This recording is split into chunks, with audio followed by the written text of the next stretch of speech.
Welcome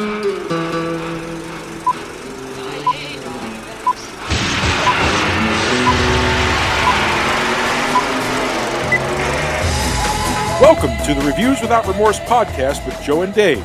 Be warned, the discussions in this podcast may contain detailed spoilers. For spoiler-free reviews, be sure to check out our show on YouTube. Enter at your own risk and enjoy the show. Joe Darlington was a fiction created the moment I was awoken, a smokescreen to conceal my true identity. My name is Reviews Without Remorse. And this is episode 110. And in this episode, it's another Trailer-Pa-Looza this week as we discuss the trailers for Stranger Things 3, Once Upon a Time in Hollywood, and John Wick 3. And then, in our darkest hour, when our leaders have fallen, a hero will rise. This week we discuss Star Trek Into Darkness. What's up there, partner? Not much, my man. These trailers are kind of interesting and all over the place. I'd be very curious to talk about them. And I'm looking forward to talking about Into Darkness, sort of. Kind of, sort of. Okay, let's get going.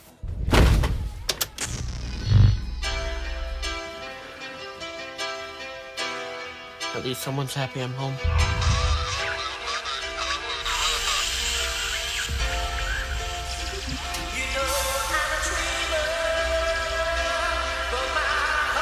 It's just a dream. You're dreaming.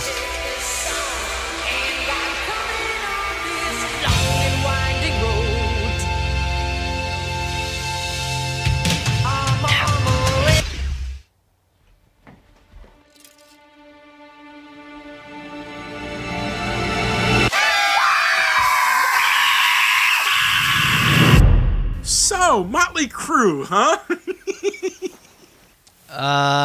Motley Crue, yeah. Yeah, this really is getting to be beyond a trend at this point. Seriously. And who cares? I love the trailer. I thought it was interesting, and I kind of almost felt, for the most part, until you saw the boogeyman at the end, I was sort of feeling like this is not even feeling like science fiction anymore. It just kind of felt like a coming-of-age movie, you know, and I like that element of it, of course. But, yeah, I'm interested to see where this goes. This looks like it's kind of could be taking a different turn a little bit. Well, it sounds to me like the main thrust of the story is growing up. They mentioned several times in the trailer about, we're not kids anymore. It looks like oh goodness, why can't Jonathan? It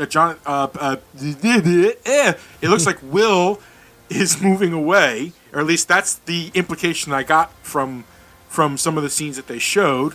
That Will, Joyce, and Jonathan are going to be moving out of Hawkins. I kind of liked how the characters tried to surprise.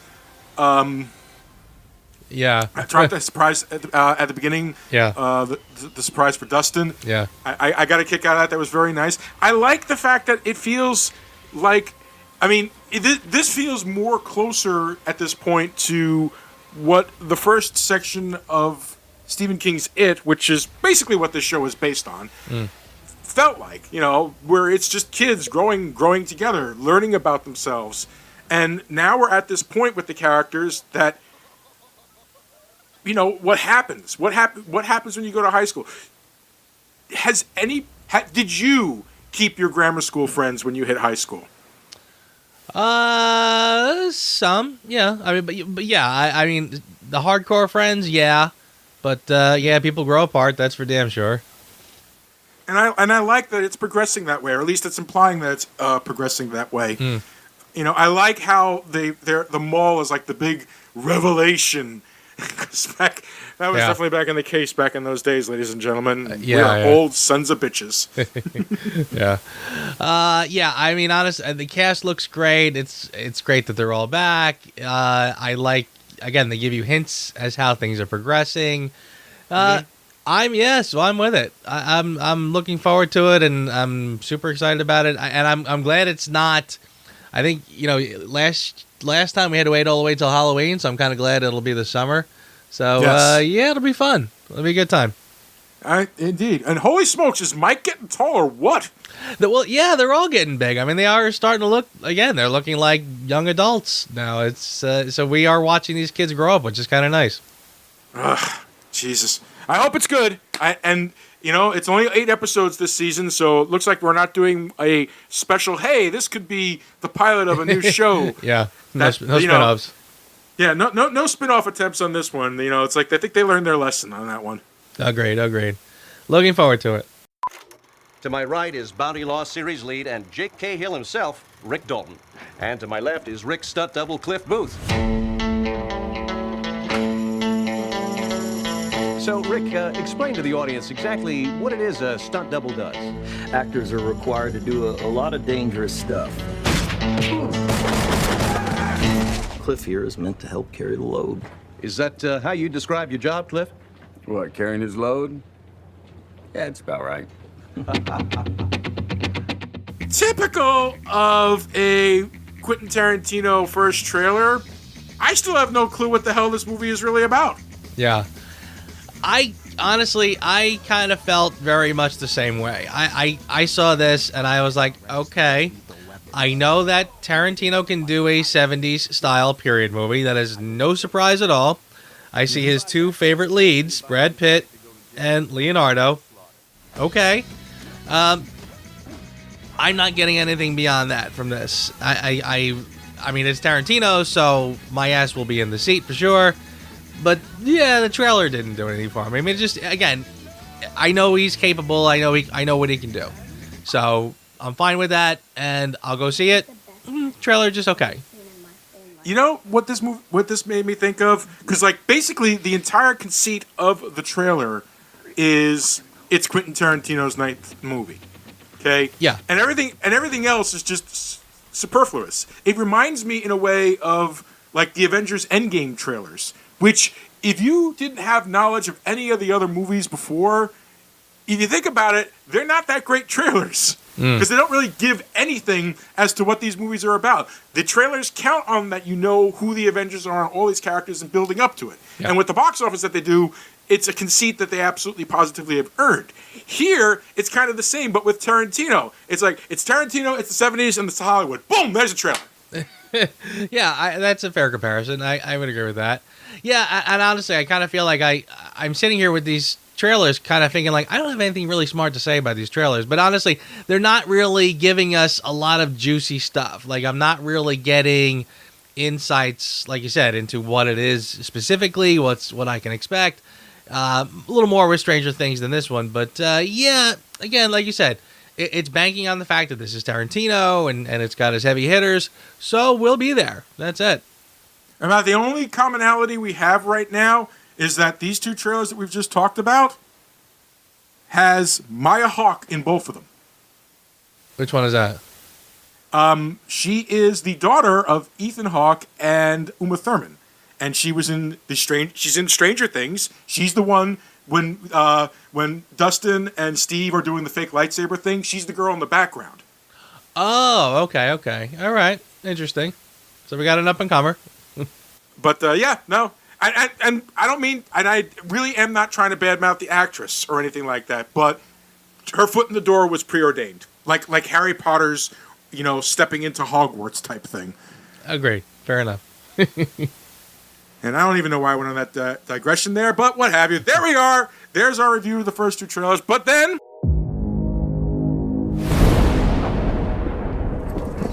You have no idea what's coming. Mr. Wick broke the rules. I trust you understand the repercussions if he survives. John Wick, excommunicado, is now in effect.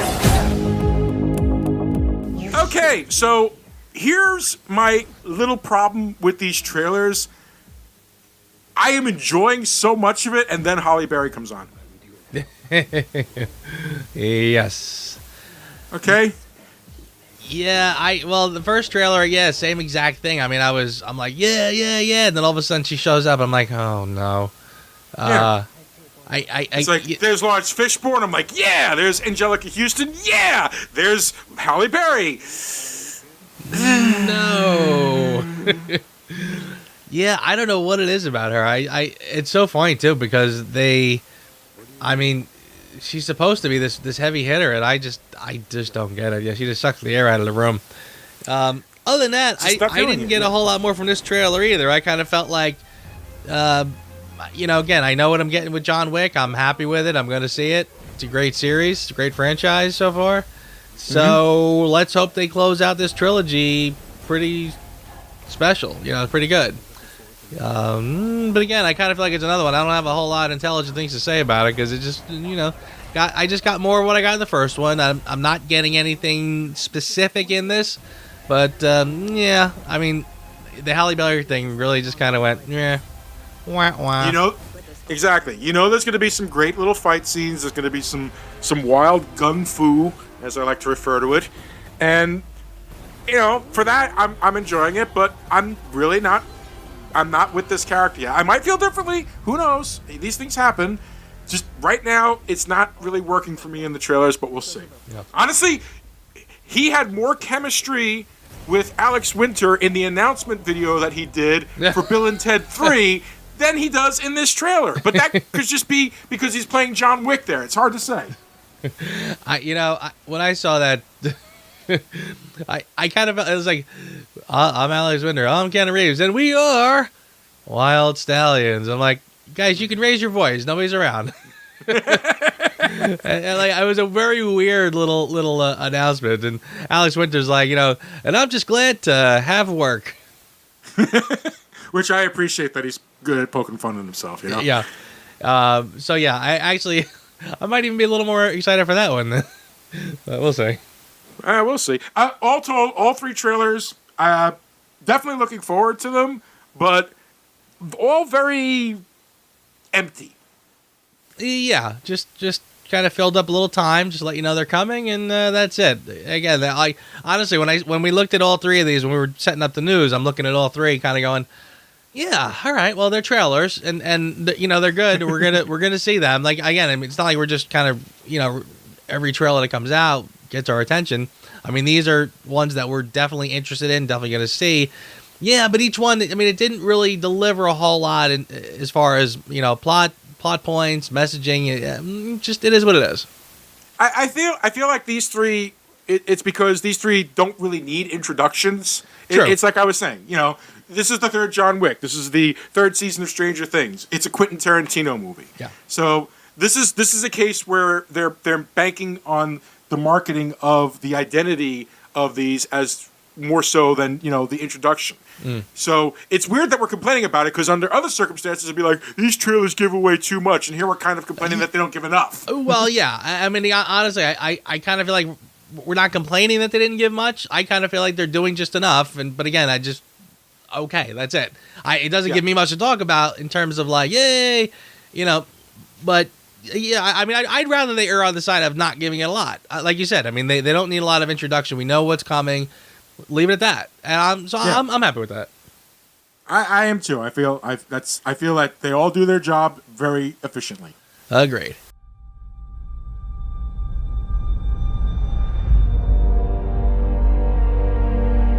You think you can't make mistakes?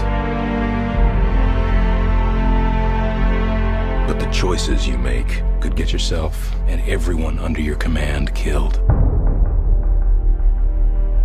But I believe in you, Jim. After the crew of the Enterprise find an unstoppable force of terror from within their own organization, Captain Kirk leads a manhunt to a war-zone world to capture a one-man weapon of mass destruction.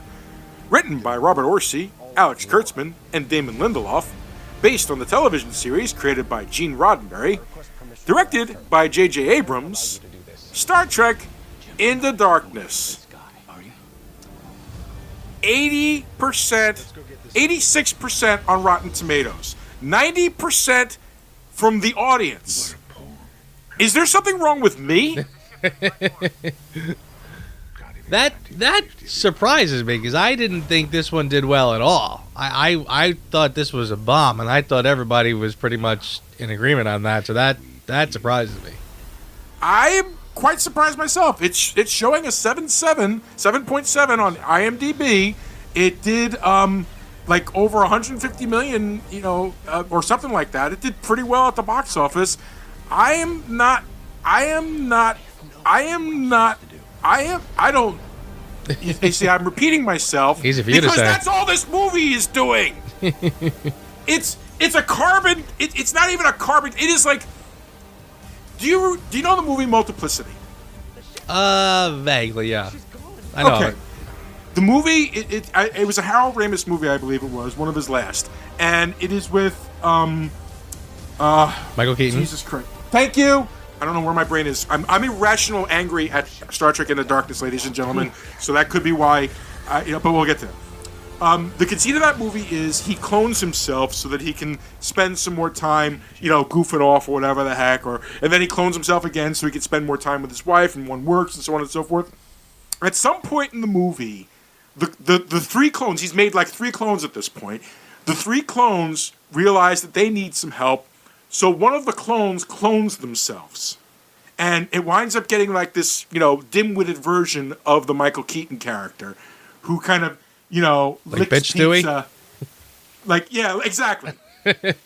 Exactly. Who licks pizza and tries to put it in his wallet and stuff like that. It's very cute. And like regular Michael Keaton is asking the clones, "What is this?" And it's like, well, you know how sometimes when you make a copy of a copy, it comes out just a little bit dimmer than the second copy. Uh-huh. This movie makes me think of that. This is just the copy of a copy of Wrath of Khan done poorly. Yeah. And even without prior knowledge of... this is a movie that wants to have its cake and eat it too. It wants the big, "My name is Khan," to be like, oh, Yeah. to audiences. But yet the people who give a crap about the fact that "My name is Khan" Yeah. are already like, yeah, and... and then you have the audiences that they're trying to pull in being like, why is he saying that like it's like huge and gravimetric?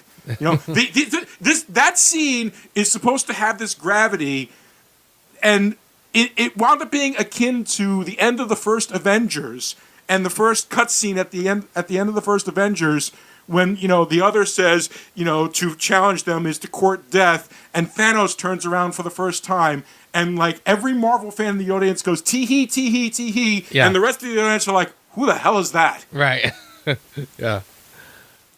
Yes. I agree wholeheartedly. It is a bad car. And the worst part of that is, by the way, once they rebooted Star Trek, once we were sort of on board with the idea that the timeline has skewed off, and now we can kind of go down that road again, in a different way, this world, it was wide open. It was wide open to things you could have done. And the original Wrath of Khan, the original sequel to the Star Trek the Motion Picture, the original second Star Trek movie, that was the genius of it, was that they just sort of said, look, we can do anything we want. Let's go back and look at the show and mine for material and see what strikes our fancy. And that's what they did. They pulled out Khan, and they did they hit a grand slam with that one. Well, that's exactly what they had here. That you could have now, once you've rebooted the franchise and once everybody's on board. I mean, the whole first movie is basically getting the gang together. Getting the gang together, and we're back making movies, and everybody's here, and now we can go off and explore. Well, you could have gone back to the series and mined it for all kinds of things that you could have, because again, I mean, you're starting them literally like before, like the time of the first film basically takes place, I believe, before the first episode of Star Trek would have been. Right. So you could have gone out and done anything you want, and instead all they can do is go back and redo Wrath of Khan again in a piss poor way. That already was, I mean, just the whole basic concept was awful. So you're already on shaky ground. Once you kind of set off on that, I don't know what you could have done to redeem yourself, frankly. But then they go off and give us this, and it's like, wow, is that? I was pretty shocked just how piss poor this film was. Like, I really can't believe they took all the goodwill from the first one and gave us this serving of slop. Boy, was it terrible. You know what's funny? There's every once in a while, as I was watching this movie, there are nuggets. There are nuggets that I think to myself, now this would have been interesting.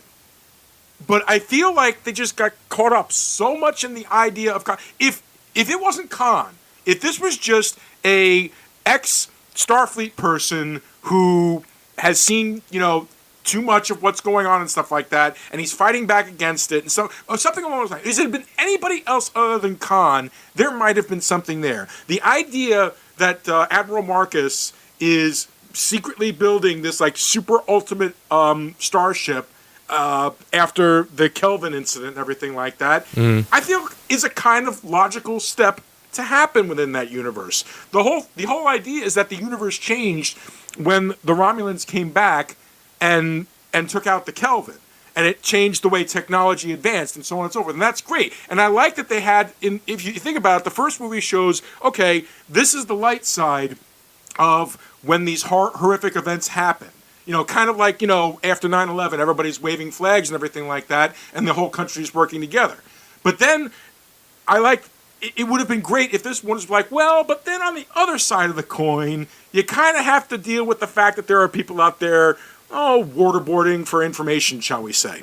The idea of Section 31 as the inevitable afterbirth from that first tragedy, I think is a compelling idea for a plot. And I think that throwing Khan into the mix destroyed what could have been a good story for Kirk and company to try to investigate, to try to find that dance between, do we stay with the ideals of what Starfleet stands for, or do we take the idea of protecting the universe is above all else?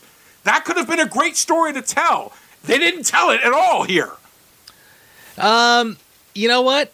I'm going to disagree with you, and I'm going to say I do not believe that was the right story to tell, even without Khan. I didn't say it was the right story. I'm saying I see the story that they were trying to tell, and it could have been good. That's all. Well, but go on. I think it could have been okay, but I still say you would have had a meager Star Trek movie. And here's what I mean. If you look at this story, if you look at what's happening here, you have a military installation on Earth. You have a traitor who attacks said installation. They go out to hunt that person down. We have people in our own military who create a bigger, badder ship to track them down, and just things ensue. Okay, that sounds to me like a story that would have been.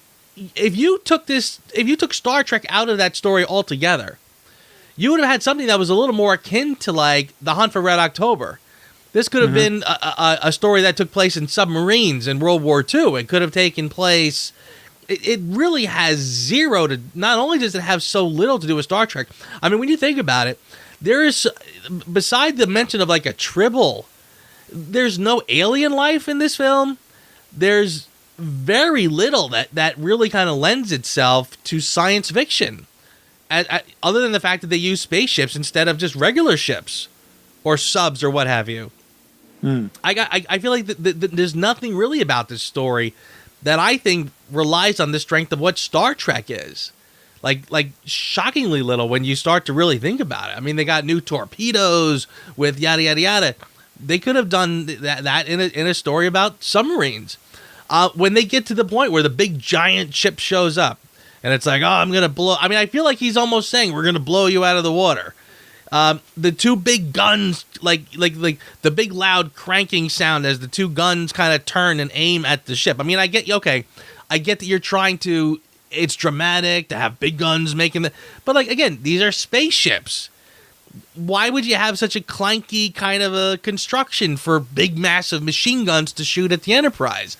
I kind of feel like this is a whole different story that doesn't have much to do with Trek at all. So in that respect, it's a missed opportunity.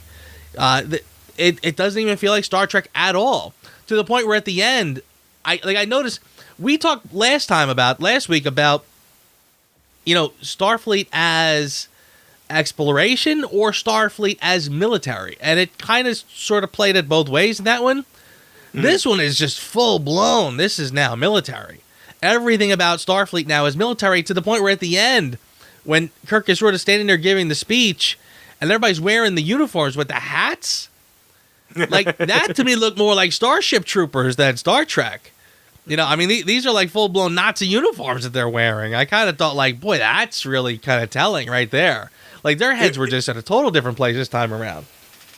The costume design for, shall we say, I don't know, like when they're not on the ships or something like that. That was a bit questionable. That was like almost 70s style designs that, had a 21st century makeover or something like that. It wasn't very impressive at all. And I agree with you. It did kind of give an over militaristic look to it, but maybe that was, part of this. Who knows? Maybe like Abrams purposely chose that because it's showing that that they're on a precipice. That this is the precipice of, is Starfleet military or is Starfleet exploration? Which I think that's the story that I think they wanted to actually tell, which would fit within a Star Trek universe. And then, I don't know, at some point somebody got a hard-on for saying, it's gotta be Khan! And that was it. And that's all I mean. I'm saying that I think that there is a story here that would fit within the Star Trek universe. Yeah. The idea of, is this a peacekeeping organization or is this a military organization? After, in the ruins of the Kelvin disaster and everything like that. And I feel like that could have been a decent follow-up. I feel like it could have had some good themes that would have fit into the Star Trek universe. I'm just saying that it's a nugget of a story which I can see, but is completely destroyed. And there's nothing like that here. There's nothing questioning about it at all. There's no Tony Stark versus Captain America in Civil War type thing. Because I feel like there is a value to make that question. Should an organization be solely peacekeeping or solely military, or is there a way of balancing the two?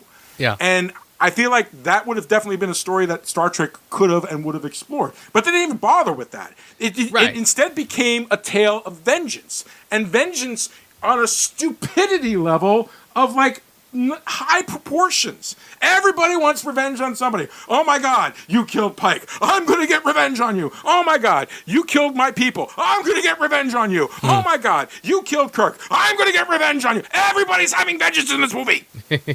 Yeah. Yeah, right. And it's funny too. There was a shot in the film that I really liked when Kirk is in talking with the Peter Welling character.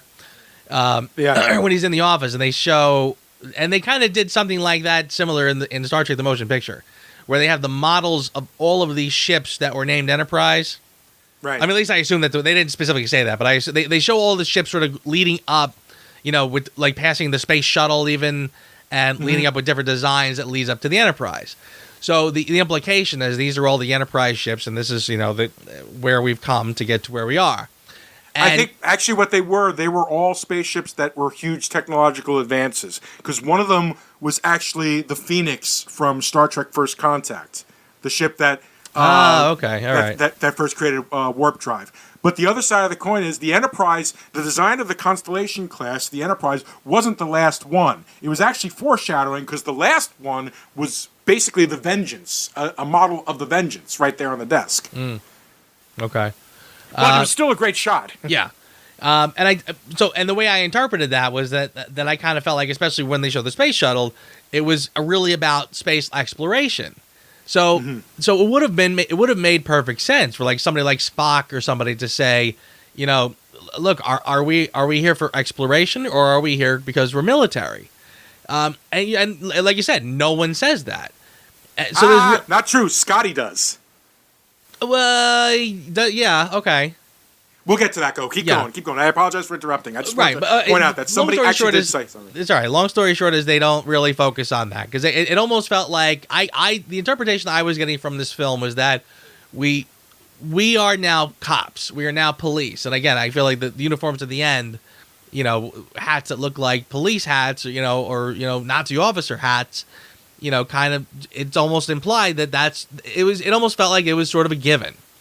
So again, I just felt like this story has nothing to do with Star Trek. I mean, again, it was something, Wrath of Khan, again, similar ideas, revenge, all these things, but explored a lot better in that context. Here, I just thought it was really awkward. It was. Not to mention, too, by the way, it annoyed me when they get to the end, and the end of the movie is like, oh, they're going to send us out on a 5-year exploration. Oh, wait, now we're back to exploration after all that?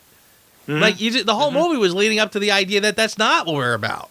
So it almost felt like it was like, this was kind of just like, let's do one more fun little thing before we start on that boring old 5-year mission. And when they finally say it at the end, it's just fan service.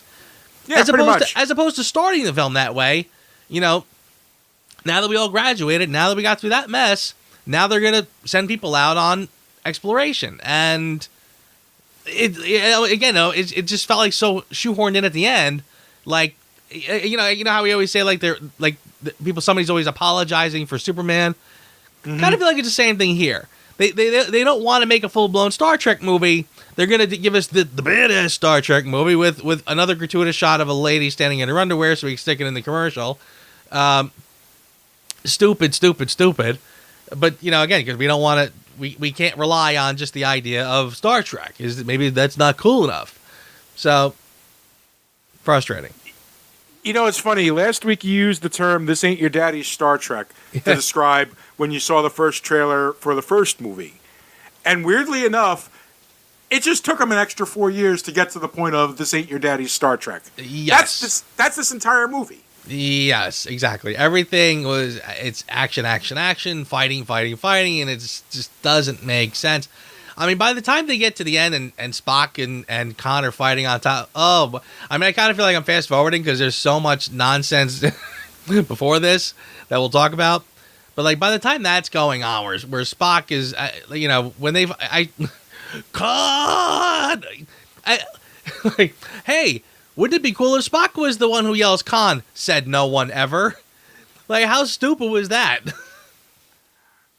But now they're going to fist fight on top of the thing. Now we got, again, emotional Spock again.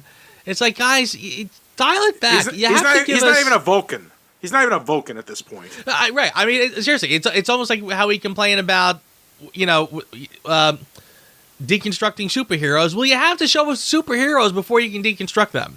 They're deconstructing Star Trek here.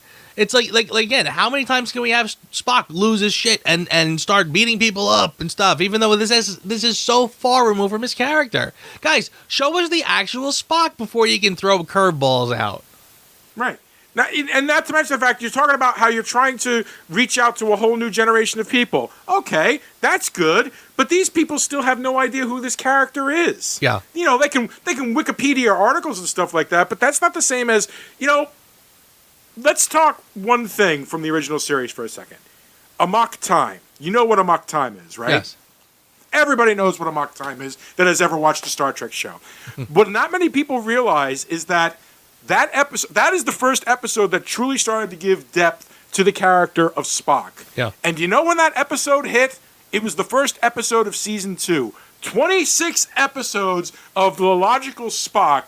They opened the season with Amok Time. Man, that must have blown people's minds. Yeah. That's when you do a deconstruction of a character. When people know him. Yeah. Just baffling. Yeah, it is just so stupid. And again, one of the things that drives me crazy about this film too, by the way, is I felt like it's got like 3 or 4 different endings. And, like every time I think like, okay, they solved the problem, we're done. Nope, not quite. And not in a good way too. But there's a lot of things in this film too. And again, this is why I go back to the idea that this doesn't even really feel like a science fiction movie sometimes. The shot at the end when, like, at some point they're back just outside Earth's atmosphere, which I'm watching it again today going like, how did they get here? Like, why is Earth just now suddenly right over there when I didn't get that sense before that at all? Mm-hmm. And like when they blow up, they they transport the fake or the actual torpedoes onto the ship. It blows up Khan's ship, and Khan decides he's gonna 9/11 the ship down onto Earth, right into Starfleet Academy. Correct. And again, I'm saying to myself, you mean to tell me in this day and age, in this future, that there's nothing to prevent that from happening? There's no defense systems. There's no shield or something or other they would raise so that a ship wouldn't crash land into a city. And that's why I'm saying to myself, like there's so many moments where I'm like, this feels like not in the future. It feels like a story that was written about today, or maybe even before today, that they just sort of, wiggled around a little bit to make it a Star Trek movie. That to me was like, that makes zero sense. I mean, on screen, it's like, oh wow, that looks, again, because we have to have our disaster porn. We have to have big giant buildings falling down and stuff.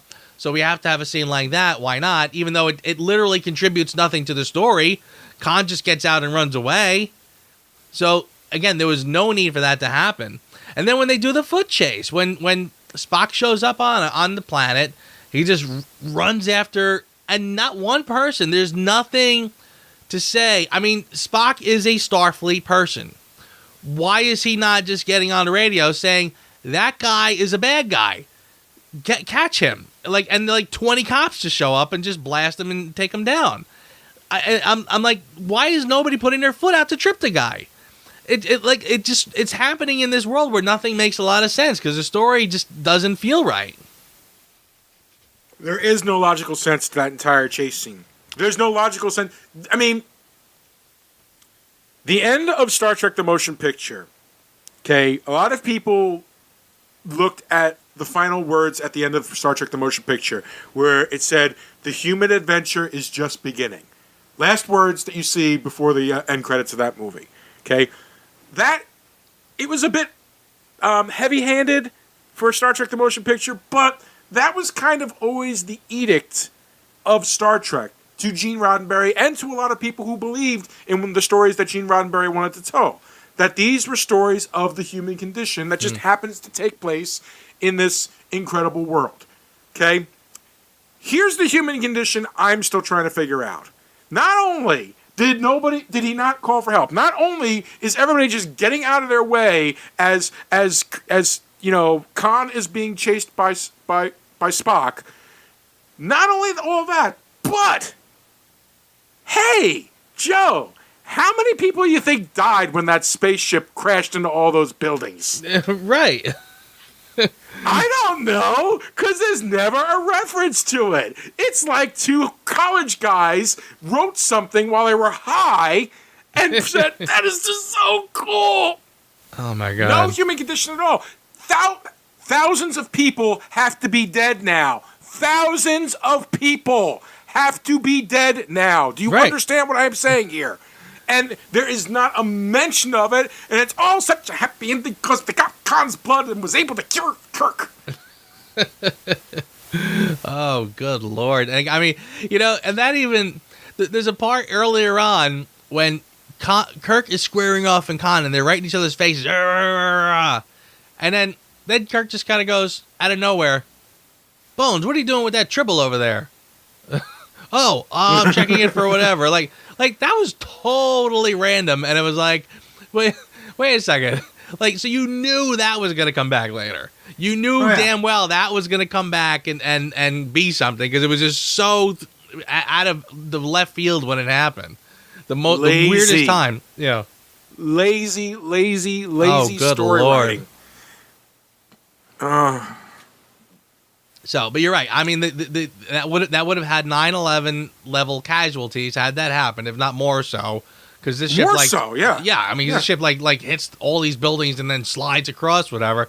So yeah, and again, it just felt like an afterthought, like a total afterthought. Oh, let's have a shot of this because that would be really cool. If you say so. It just. Ugh. Let's talk about Leonard Nimoy. let's talk about the fact that when the scene played again, I said in my head something that disturbs me. And that was, oh, thank God he's dead so they can't keep mining him for this. And I was horrified with thinking that thought. Because as I'm watching this little cameo of his, the first thing I'm saying to myself is, Spock wouldn't do this. Ever. Yeah. And they even go so far as to saying, I made you a vow that I wouldn't tell anybody. But you know what? Screw this guy in particular. Here's the deal. Yeah. What? Well, honestly, I didn't mind so much that he said what he said. Because, again, my feeling is I kind of like how they showed in the last one. It was young Spock versus old Spock, where, young Spock was totally regulation, totally by the book, totally logical. And once he got older, he kind of calmed down. And he almost had like that kind of, from Back to the Future when Doc Brown goes, well, I figured, what the hell? Like he like the whole, you said all this stuff about the time-space continuum and yada yada. He goes, well, I figured, what the hell? Like I like that older Spock is a little calmer and it can be a little more flexible. So the fact that he said, I wasn't going to, but here you go. I didn't mind that part of it. What I did mind was, honestly, I really felt like he had such a great part in the last one. They really, really should have left it at that. I wish they did not drag him in here at all just to have one scene on a monitor. Because it just felt like it contributed so little. And honestly, it had nothing to do with the plot, if you think about it, because he says, how did you defeat him? As if Spock was going to tell him some secret. I'm sure Spock didn't say to him, well, what you need to do is beam down there and punch him in the face a bunch of times. Because that's all he ever does after that. Like, there was nothing at all that happened after that conversation that gave him some sort of an insight or some edge to take this guy out. Nothing. So, seriously, there was no answer to that question that made any sense. So, it was a totally superfluous clip that easily could have just been cut out altogether. I mean, it would have been nice to go from Spock 1 in the first one to the Spock when Leonard Nimoy passed, they worked that into Star Trek Beyond. That was good. I really wish they just left him out of this one altogether. I agree, and I was disappointed, frankly, to see him there. I was disappointed to see how out of character it was for him to do something like that. That, he wouldn't let him forge his own path. That he would... okay, fine. We don't know what he told him. We'll never know what he told him. Yeah. Okay? For all we know, the two of them concocted the whole plan together. And I don't like that. That's a dangling thread to me. Yeah. That at some point or another, Spock co-conspired with Spock, did not let his past self figure out his own steps. Yeah. I almost wish if he had just ended there and said, he's too brilliant to go head on. Your best bet is to attack him. Your best bet is to attack him with the things that he loves. If they had ended it with that, and he would have said, live long and prosper and got off the screen, I think I would have been a lot more satisfied with that. But instead, they leave it so vague that it makes it sound like Spock not only broke his vow about telling about future events, but the two of them conspired together to figure out how to get this guy, thereby undercutting Zachary Quinto's Spock, as far as I'm concerned. Yeah, right. It plays out like he's looking for a cheat code. And gets exactly. it. It just doesn't work. It does not make a lot of sense at all. I almost feel like if there was something, if Khan that we knew in the original stories had a specific kind of a kryptonite, that I almost feel like they could have had a moment like where like the moment in Captain America where he says Avengers and he cut it right before they say the next word, and they play on that in Captain Marvel. If there was if Khan had a specific kind of a weakness, a particular kryptonite, that where if Spock said, how did you defeat him? And Spock kind of was like they cut it there where you fill in the blank and oh, he must have told him about X. But there is no X here. There's nothing that he could have said to really specifically give you the idea that there was a logic to this conversation. So, again, I just empty. And seriously, like, the questions you're raising about whether or not Spock would have told him things, like, this is why I say you should have left it alone altogether, because there was no right way to handle that. If Spock did say, well, I promised myself I wasn't going to tell you, so I'm not going to help you, you'd be sitting there going like, Spock, dick, like Spock's a dick. Like, these guys are in trouble. He's literally not going to help them. That's kind of a dicky move. So again, there was no right way to handle that. So it just should have been left alone altogether. Agreed. I will absolutely positively agree with you. And I really feel like, and like I said, it goes back to what I started with, was that I felt terrible for feeling like I'm kind of glad that he's dead, because I really feel like they would have used him again in Star Trek Beyond if he had still been living. And probably, I don't think that movie needed him. No. And I think that what they did use him for made the movie better. But we'll get to that when we get to Star Trek Beyond. Yeah. Yes. So a couple other weird things I noticed in this film. Again, they try to do a beat for beat remake of the first one, by the way. Like, again, they're trying to stick in little elements of the first one. The opening shot, we're close to the opening shot of Kirk waking up in bed with the twins. Come the hell on. I mean, again, it's one thing to say that the original Kirk kissed a lot of girls and was kind of a ladies' man. I get that, but now he's gonna wake up every morning from orgies. Like, come on. Like, are we serious now? Like, let's dial it back a little bit. It's getting really dumb. And the more shots of him walking around, the campus with Bones and Spock going, "Hey, ladies, I'm Tim Kirk." I get it already. I've heard people say that because the in the shows, the originals, like Kirk and Spock were so close, or Kirk and Bones were so close, that they literally had to sort of make it clear that they're not gay. Like, I've heard people say that this is a filmmaking thing where, like, we have to show that they're not into each other, so we have to make it very clear that this guy is straight. Okay, but dial it back a little bit, guys. Come on. He literally has to have orgies and drool over every woman he passes. Come on. It's funny you should say that. I don't think that wasn't actually something that they originally worried about in the original series. When the original series came out, it was a time where there was still kind of a Western style TV shows on at the time, and it always ended with the big fight and the good guy kissing the girl. So that was one of the reasons why Kirk, quote unquote, was a ladies' man, because they were still trying to fit into that cookie cutter type of storytelling of its time. Yeah. Okay. It wasn't that they were, oh my God, no, he's not gay for Spock. But weirdly, when the show was canceled, okay, the first ever, do you know what the term /fic is? No.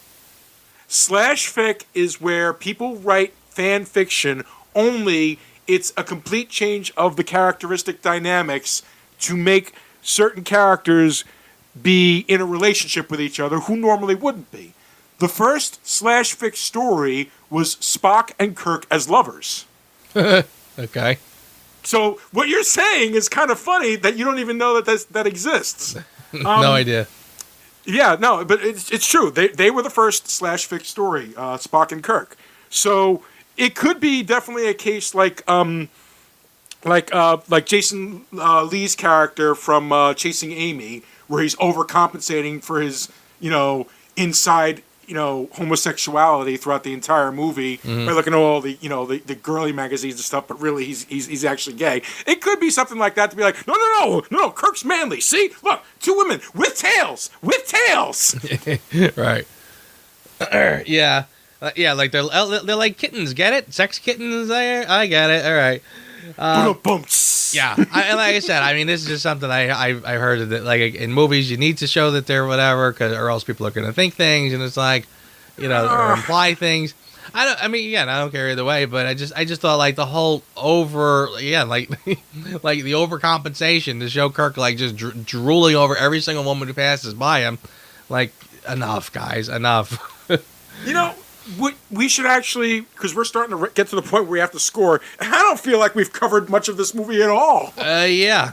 I'd agree with that. I just want to point out one thing that I actually did like. I actually liked I liked the interaction between Kirk, Spock, and McCoy. I felt that still was very true to the original series. There wasn't enough of it, as far as I was concerned, and some of it was very plot serviceable as opposed to naturalistically speaking, but there were moments that, harkened back to the original series, which I appreciated and I liked, but there were very few and very far between. Yeah, I didn't feel that there was very, very much of that at all. In fact, I'll even, not to skip ahead to Star Trek Beyond, but like in the opening shot of Star Trek Beyond when Kirk is talking to the creatures that look gigantic and then they run up at him and they're tiny. Yeah. I kind of like there was more creativity and more science fiction in that scene than in the entire Into Darkness.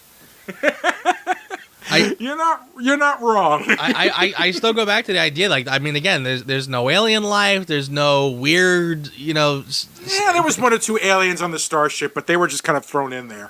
Like maybe one or two people had a mask on, but it really had nothing to do with the actual, I honestly, it just felt like it was, at the last minute, somebody goes, oh, we need an alien here. And even that, there was one guy who talked with a funny voice and had like a hole in the back of his head, which might have implied that he was like an android or something. Again, like a last minute throw in. Oh, we need somebody here who's spacey because this is supposed to be a space movie, but it's really about ships and bigger ships and military and revenge and again, so little to do with Star Trek.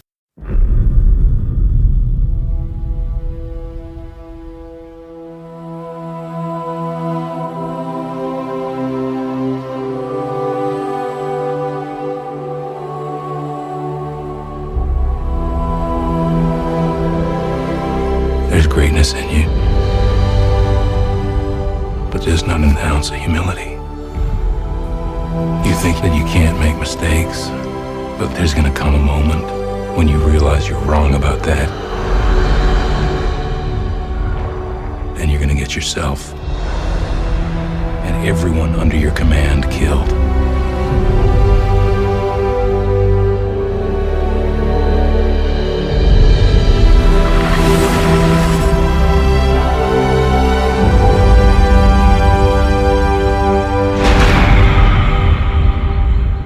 You think you're safe.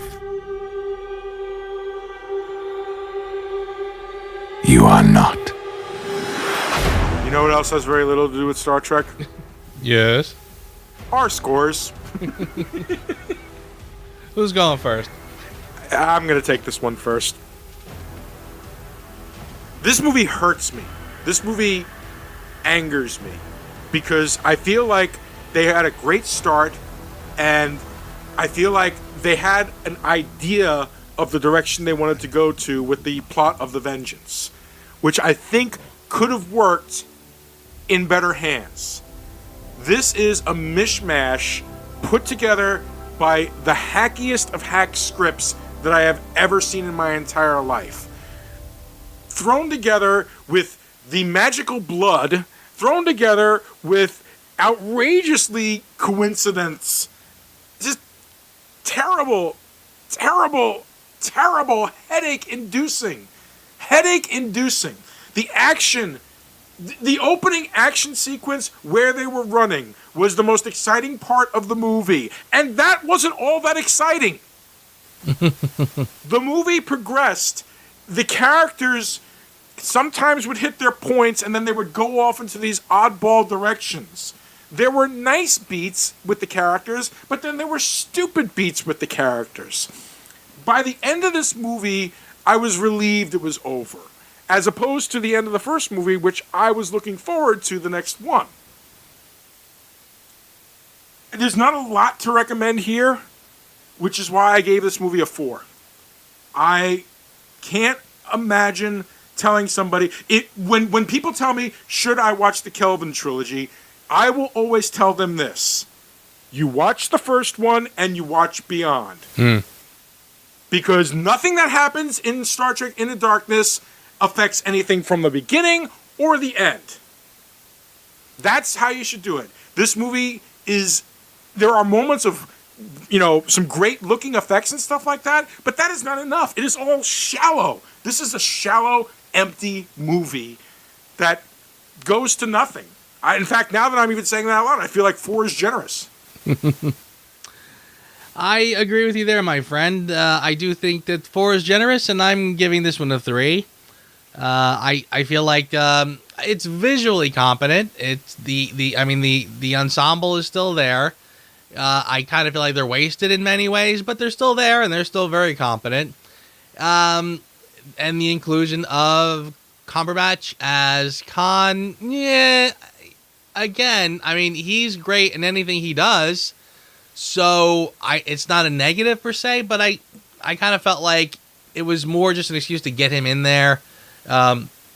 He was wasted in this movie. He's very wasted in this movie. He's very wasted. I kind of felt like Khan had a specific look. He had a specific. They came from a certain part of the world. Screw that. We like Cumberbatch. Let's get him in. He'll do good. So we zero in on. We do mad close-ups on him constantly and give him. He's hamming it up like crazy. Probably having a good old time. Every time he speaks, it's with the big open mouth and ugh, so bad. Anyway, the last Star Trek, the kickoff of the Kelvin timeline. That movie asked us to suspend what we know about Star Trek, to give this new rock and roll Star Trek a shot. And I kind of feel like they did it, and they won a lot of goodwill, and we were on board, and we were excited to see where they were headed. Agreed. Boy, did they squander all that goodwill with this one. Like I said it before, and I'll say it again. The story to me has very little to do with Star Trek. It was a waste of an opportunity to mine endless amounts of material from the original Star Trek lore. Again, they were at timeline-wise, they were at the beginning of the first. They had the entire 3 seasons of Star Trek to mine, to go down the road and say, well, where would they be around this time? Who might they be running into around now? There was a million things they could have done with this had they decided to use a little ingenuity and creativity and a little respect for the source material. Instead of doing that, they drummed up Star Trek II Wrath of Khan, redid it as this stupid, awkward revenge movie with bad guys in Starfleet, and the payoff is terrible. Again, one ending after another. Robert Weller's character gets killed. Khan is still going strong. Now Khan Khan now suddenly has this big hard-on to kill Kirk and kill the crew, and why? They helped you this whole time, dummy. Like, what? Why does Khan now suddenly change his gears, and now he's angry at Kirk and the whole crew? I didn't understand that. It made no sense. Frankly, Kirk was the one all along who showed him nothing but mercy, who helped him up until this point. Now suddenly he wants to beat up on Kirk. When he starts fighting with Kirk on the Dread. By the way, J.J. Abrams, there's other names for big ships. Okay? Not every ship has to be the Dreadnought, just because it's a big worse ship. Anyway, Khan is on there. He switched gears. Now he wants to beat up Kirk. And I'm like, where'd that come from? So I wasn't really understanding a lot of it. And again, that whole thing, now Kirk has got to be the guy to sacrifice himself for the ship. And now Spock is going to be, like, to try to now replay beats from the first one late in the game. So dumb. Like, the most awkward fan service I can think of. When Spock said the needs of the many outweigh the needs of the few in the beginning, they should have left it at that. That was should have been your one nod to that movie, and you left it alone. I don't know. The whole thing was just a dreary, dreary mess. None of it made any sense, and all that goodwill from the first one is totally squandered here. I'm giving it a 3. But who asked you, Joe? I just... the one good thing about squandering the goodwill, They give you a lot of material for Who Asked You, don't they? They sure do. And honestly, I don't even know where to begin. Kirk dying, stupid. Kirk coming back to life, stupid. What are you doing with that Tribble? Stupid. And bringing back Spock for that cameo that makes no sense and contributes nothing. Awkward and dumb. But I'm just going to stick with, I think, which is most obvious, the fact that they jammed Khan into this story when they, again, could have gone anywhere. I mean, there was a throwaway line in this movie that they're using the shuttle that they picked up in the mud incident. And I'm like, well, that's something I would have liked to have seen. Like, why not explore other things? Yeah, I mean, why not explore other things that happened in that series besides Khan? I mean, you can even argue that in the first round of films, honestly, they do Wrath of Khan, it makes perfect sense, and then all the films sort of following that, for at least the next two, feel like direct sequels to that incident. So they mine that to death. Leave it alone and do something different now. I mean, you had the whole world open to you. So why you dug up Khan as your one and only villain? Boy, is that lame. It's lame and just so uninspired and lazy. All right, Joe.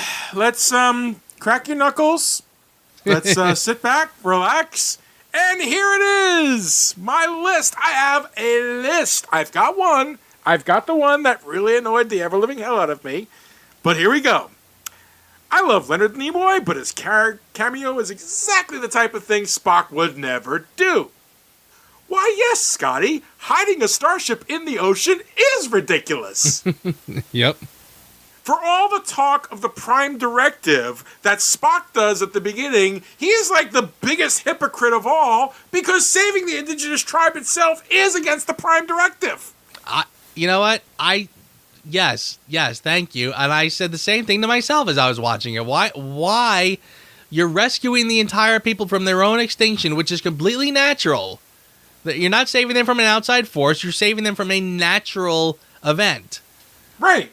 It's not like, that was a huge mistake. If they wanted to show them that like there's like these freaking creatures that are trying to take over the planet or something like that, not a volcano. Right. And also, and this is a small one, but it just still annoyed me anyway, okay? Kirk would never lie on a report. Ever. He bends the rules, but he never breaks them. But he always took responsibility for his choices. Yeah. Always. That was one of the things that was awesome about Kirk. Now, this is Kelvin Kirk, so I'm going to allow it, but still, it annoyed the ever-living hell out of me. Khan is so overpowered, he's borderline Gary Stu. Yeah. Agreed. Okay? Section 31 is such a great idea from Deep Space Nine that they completely ruined here. Completely ruined here. The Section 31 was supposed to be a covert operation, self-sustaining, that just like the CIA, only worse. That's what the Section 31 is supposed to be. Not this big militaristic thing that they throw up on the screen. Yeah. No. Bullshit. Here's one that really got to me. They made a point of pointing out that they were 272,000 kilometers away from Earth. Now, here's the astronomy geek in me. That is a point that is roughly 30 to 40,000 kilometers between, the point in space that is it's about 30 to 40,000 kilometers away from the moon and 272,000 kilometers away from the Earth. Okay? That's about where they are. So there's this one shot where it shows the Vengeance and the Enterprise and the Earth in the same shot and the moon behind the Vengeance. That just doesn't make sense. But that's besides the point. This is the one that really, really annoyed me. Power fails on the Enterprise, and they haven't been able to move. Yes. Power fails on the Enterprise. They're 272,000 kilometers from Earth, and yet the split second the power fails, the Earth's gravity is still pulling them in? Bull! Not that fast. Yeah. What I was thinking to myself as I was watching it this time around, the power's going out. The ship is listing, whatever. So you got people hanging off of things and falling and all kind. Wait, hang on. Either the artificial gravity works or it doesn't. They wouldn't be hanging off things because the ship is tilting. Right. you'd be floating. If you'd be floating because you're in space still. Unless they were close enough to Earth that the Earth's gravity is acting as the gravity for the ship. But there is something to be said about that. But they're not that close to Earth. Right, and this went on for quite a while. So, yeah. The impression I was getting was that they're still very much in space at this point. So why they're falling and hanging and whatever, I didn't understand that. This movie suffers from being slavishly devoted to Wrath of Khan. Speaking of which, when Uhura told Spock, go get him, in reference to Khan on Earth, Spock runs off the bridge. Who'd he leave in command? He didn't leave the Khan to anybody. He just walked out to go after, Khan. Yeah. He left the Khan, did not leave anybody in charge of the Khan, so he can go after Khan. Mm-hmm. Ridiculous. Yeah. Oh, and we have another situation of can't get a lock. I can get two people falling hundreds of meters a second, but no, they're moving too much on that little thing. I can't beam them up. Quick, we will beam Uhura down. Right. Can you beam somebody down? Sure, no problem. Yeah. Come on. But dumb. this is the big one. This is the big one. This is my actual Who Asked You. Hey, Kurtzman and Orsi, lay off the frickin' magic blood. What the hell, man? They had the same plot in Amazing Spider-Man 2. Oh yeah, these jokers wrote Amazing Spider-Man 2. Is that right? And wouldn't you know it, what does the Green Goblin need? What does Harry Osborn need? He needs Spider-Man's blood for the cure. What one-trick ponies? Yeah. It is a terror. Not to mention, why is Khan being frozen again? Why isn't he put in an induced coma and doesn't have blood being drained out of him on a daily basis? This man just has the cure for everything in his body. Right. Right? Seriously, so wait, and not for nothing, so you literally now have the cure for death. Yep. People die, you can now bring them back to life. Literally bring people back from the dead. So then, okay, we've cured death. I mean, I guess Khan is immortal, for one thing. I don't remember him being that powerful. And honestly, when he was crushing people's heads like melons in this, I was like, I got the vibe that he was stronger than the average guy, smarter, not full-blown Superman, but fine, whatever. But yeah, we've now cured death in Star Trek. So what are we worried about? Yep, that's it. It's a wrap, folks. You'll never need to shoot Spock down to the Genesis planet. We can just pump him full of this stuff now. If only we knew in the first movie. Oh my God! All right, God. Joe. Now for the harder question. For your consideration. Honestly, I'm struggling. I am struggling with this one. I can't really think of much at all. I'll just say the effects are good. I really can't think of anything. There's nothing in this specific. I mean, I said in the last one that the cast was good. That was my fair consideration last time. They're still good in this, even though they're more wasted in this. Cumberbatch is fine, but he's fine in everything. I'm just gonna go with the effects. I thought some of the special effects looked pretty good. That's it. Yeah, I don't blame you for going that way, man. You know what it was for me? I really liked the scene where Scotty resigned. That's it. That's the only thing, that I positive I have to say. I felt that the rationale behind his decision to want to resign, his concern for the safety of the ship, the unknown objects being brought onto the ship with no apparent idea of what their propulsion is or how they could affect the warp field, I felt like, holy smokes, that's the most Scotty I've gotten in this series so far. And I appreciated that. So it was such a Scotty characteristic, I couldn't help but enjoy it. So I'm just going to call that out because it was like the one shining moment throughout that entire movie that I just felt like, oh, there's Scotty. And then, the rest of the movie. Yeah, I'll give you that. I think that was a good scene, and I thought that was executed pretty well. Yeah, I even like the way, like, when he says, "Do you accept my resignation?" And Kirk responds, "I do." And it was like, I liked Pine's reaction of, "I said I do." Like, okay, and now I have to stick with that.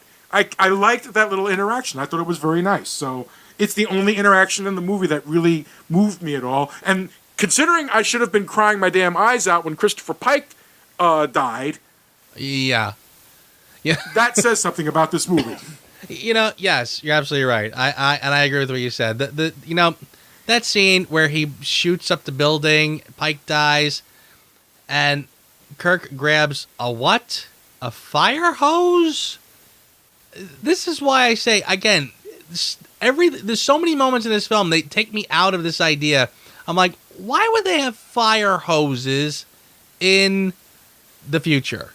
Like, you mean to tell me that they don't have sprinkler systems and or something else that would easily put out fires? I mean, wouldn't buildings catching fire be a thing of the past at this point? I mean, are they even made of anything that would burn at this point? It's such a weird, stupid scene. And again, a ship that can blast a building, like I said about the ship crashing, you don't have safeguards against people doing stuff like that in this. Come on, like all of it. So many moments in this film, just like that makes no sense. You can't tell me that we would not have solved that problem in the future. I mean, we solved death in this future, but other than that, yeah, I don't even know what to tell you. I really, really don't even know what to tell you with that part. That was just outrageous. That like, oh, look at this. We've got all this future tech, but yep, we don't know how to put out fires in buildings or anything like that. Yeah. I mean, seriously, like, not to beat a dead horse, but this film is so disappointing on so many levels. Because again, they could have done anything. I felt like this whole endeavor was so shockingly lazy and uninspired. It really just kind of boggled my mind that this is the road they decided to go down. I feel fortunate at least that we have one more to go. Because I kind of feel like this next one is not only redemptive for this movie, but I think if it truly turns out to be the last of the series, I'm okay with it as well. Yeah. Because next week, ladies and gentlemen, we're going to close out the series with the Simon Pegg co-written Star Trek Beyond. Absolutely. Definitely looking forward to that one, because that'll wash the taste of this one out of your mouth pretty quickly. And no J.J. Abrams in this one. Coincidence? I think so. We're dialing back on the lens flares next week. Oh, they dialed back on the lens flare this week, but who gave a hell? This movie was just terrible. There you go. So until next week, sir. Again, another good show. Yeah. We're starting to get predictable and boring, dude. We had one moment of disagreement. We've got to work on that. We will. All right, my friend. Thank you. Another good one. Indeed, sir. Have a great day. See you next week. Thanks for listening to the Reviews Without Remorse podcast with Joe and Dave. Join us here every Thursday for a new episode, and be sure to check out the Reviews Without Remorse channel on YouTube for spoiler-free reviews of new releases. If you enjoyed this podcast, please consider becoming a Patreon. You can find our page on patreon.com/reviewswithoutremorse, one word. As little as $1 a month goes a long way. All clips in this podcast are for commentary and critique and is considered fair use. No copyright infringement is intended. Hello, Spock. Nice to meet you. I'm you, 30 years older from the future. How did you get here? Through a black hole. Listen, in 10 years, you'll fight against an evil Klingon named Chlor. All right. And you'll swing his bat left to the right. So dodge left and you will avoid spending a week in the hospital. Oh, thank you. Oh, and also in about 7 years, DJ Zamora will release a greatest hits album, and it's awesome, so you should definitely get that. Okay. But then 2 years after that, they're going to release a DJ Zamora compilation album. And even though it has a different cover, it has all the same songs, so don't buy it. All right. Not life-threatening per se, but good to know. Do not go down that hallway. Who are you? I'm you 5 minutes in the future. 3 minutes from now, Kirk is going to drop a monumental deuce in the hallway bathroom. Sure. And it's going to smell really, really bad. Trust me. So, just maybe take another hallway. Okay, thanks. Spock, Who are you? My sister? No, I'm you, Spock. One night, 12 years from now, you have one too many Zingaro shots, lose a bet, and get a sex change. Why is old Spock a man? I changed back. There are some problems with the equipment, though, not going to lie. Hey, Spock! Don't tell me. You're me from the future, but somehow I turn into an overweight black guy. No, I'm Ernie. Just heading down the hallway. Live long and bite me. Damn, someone set their face at a stank. I don't understand. Why are all you Spocks meeting me at this exact moment? Didn't you get the note? It's all of our birthdays. We are throwing a surprise birthday party for super old Spock. He turns 2,000 years old today, and this was the best place we could all meet up. Are all the other Spocks ready? Ready? Seems so illogical to travel through time to this location. Happy birthday! Go, Spock. It's your birthday. It is the day of your birth.